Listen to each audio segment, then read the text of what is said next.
Welcome to the heart of Jaipur, the pink city of India. I'm standing in front of one of the most magnificent and iconic landmarks in the country, the Hawa Mahal, or the Palace of Winds. Its stunning five-story facade, sculpted from pink and red sandstone, is a visual masterpiece. With its intricate latticework and 953 small windows, it's a building that seems to emerge from a storybook. It's often called the crown of the city, and when you see it, you understand why. Its design, inspired by the crown of Lord Krishna, is a beautiful fusion of spiritual reverence and architectural brilliance. To truly appreciate the Hawa Mahal, you have to travel back in time to the year 1799. It was built by Maharaja Savai Pratap Singh, a ruler who was not only a patron of the arts but also a deeply caring monarch. At that time, the royal women of the Rajput court followed a strict system called Parda, which meant they were not allowed to be seen by the public. But the Maharaja understood their desire to be part of the city's life. He knew they yearned to witness the grand processions and lively festivals that animated the streets of Jaipur. So, he commissioned his architect, Lal Chand Ustad, to create a solution. The result was this extraordinary palace. The Hawa Mahal was designed not as a main residence, but as a special viewing gallery. From behind its delicate honeycomb screen, the royal ladies could gaze upon the colorful street life below without compromising their privacy or the social customs of the time. It was a perfect blend of tradition and innovation. The name, Hawa Mahal, is a testament to its brilliant design.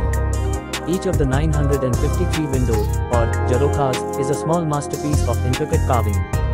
But their purpose went far beyond aesthetics.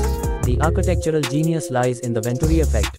The narrow shape of the building and the abundance of these small windows was specifically designed to channel cool air into the palace. As the hot desert air passed through the small openings, it would accelerate and cool down, creating a natural air conditioning system that kept the inner chambers pleasant and comfortable, even during the peak of summer. The Hawa Mahal wasn't just a viewing gallery, it was a sanctuary from the heat. Furthermore, this five-story structure was built without a traditional foundation. It stands firm due to its strong, curved, pyramid-like shape. It's a testament to the advanced engineering skills of its time, demonstrating how form and function could be perfectly harmonized. While the facade is a riot of detail, the interior of the Hawa Mahal tells a different story. The inner chambers are surprisingly simple, with minimal ornamentation. The focus was not on grand living quarters, but on open, airy spaces that facilitated the natural flow of air and light. As you ascend the ramps, not stairs, that connect the floors, you are transported to the same vantage point as the royal women of the past. From the top floor, you get a breathtaking panoramic view of the city palace, the Jantar Mantar Observatory, and the bustling Siree Dori Bazaar below. It's a moment where you truly feel connected to history, seeing the same sights that a queen would have seen over 2 centuries ago. The Hawa Mahal is more than just a magnificent building. It is a symbol of ingenuity, a testament to cultural respect, and a tribute to the enduring spirit of Jaipur's royal heritage. It stands not just as a monument, but as a living piece of history, a story told in stone and wind.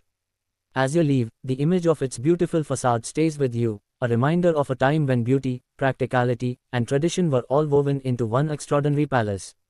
The Palace of Winds will forever remain the majestic soul of the Pink City.